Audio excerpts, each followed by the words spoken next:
"We have to check it out," David said, though every instinct told him to run the other way.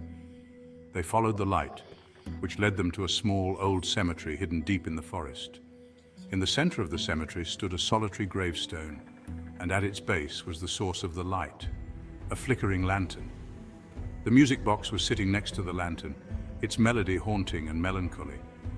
As they approached, the whispers returned, more intense and urgent than before. "Leave! Leave this place." David bent down to read the inscription on the gravestone. It was worn and barely legible, but he could make out the name, Samuel.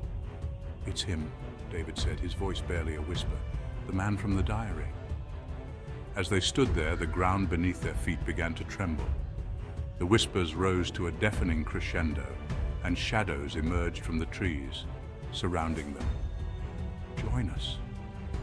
Join us in the forest." The friends clung to each other, paralyzed with fear. The shadows closed in, their icy fingers reaching out.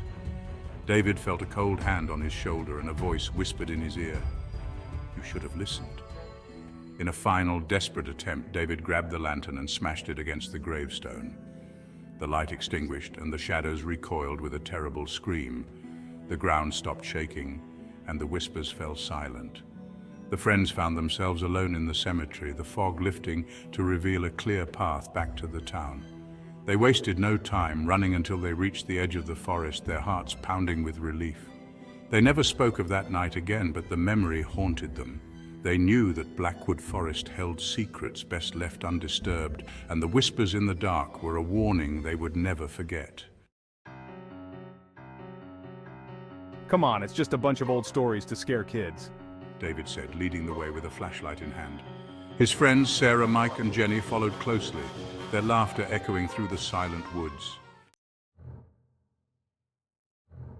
Despite their initial bravado, an uneasy silence fell over the group as the darkness seemed to swallow their surroundings.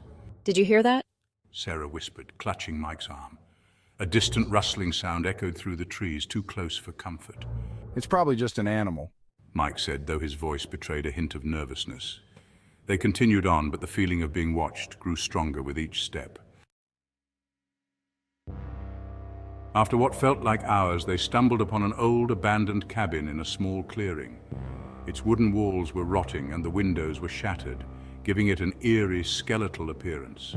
"Let's check it out," David suggested, more to dispel his own growing fear than out of genuine curiosity. The door creaked loudly as they pushed it open, revealing a dusty, dimly lit interior. Jenny noticed a faded, yellowing piece of paper on a table and picked it up. "It's a diary," she said, opening it carefully. The entries were written in a shaky hand, detailing the life of a man named Samuel, who had lived there decades ago. But as they turned to leave, the door slammed shut with a force that shook the cabin. Panic set in as they tried to open it, but it wouldn't budge. "What's going on?" Jenny cried, her voice rising in hysteria. "Calm down, let's find another way out," David said, trying to keep his composure. They searched for a window to climb through, but a sudden, bone-chilling whisper filled the air. "Leave, now, or suffer." The voice was faint yet unmistakable, as if the walls themselves were speaking. The friends froze, their eyes wide with terror. Then the whispers grew louder, more insistent, echoing from all directions. Join us in the forest." The shadows in the corners of the room seemed to come alive, twisting and contorting into ghastly shapes. One shadow, larger than the others, began to move towards them, its form barely distinguishable but unmistakably human. "Get away from us!" Mike yelled, throwing a chair at the shadow. It passed through the figure harmlessly, and the shadow continued its approach. "Here, quick!" In a desperate bid to escape, Sarah noticed a trap door in the floor. She urged, pulling it open. They scrambled down into a dark, narrow tunnel, the whispers following them like a swarm of angry bees. The tunnel was damp and claustrophobic, the walls closing in as they hurried through the darkness. They could hear footsteps behind them, the sound of someone or something chasing them. "Keep moving." David's flashlight flickered and died, plunging them into complete darkness. He shouted, grabbing Sarah's hand. They stumbled through the pitch-black tunnel, the whispers now louder than ever, filling their ears with maddening clarity. We need to get out of here. Jenny panted, looking around frantically for the path they had come from.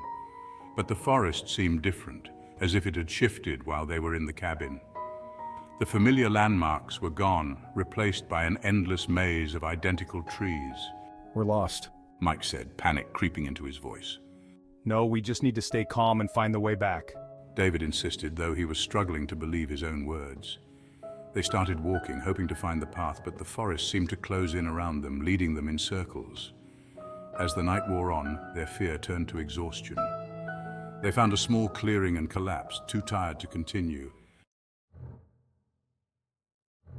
Do you hear that?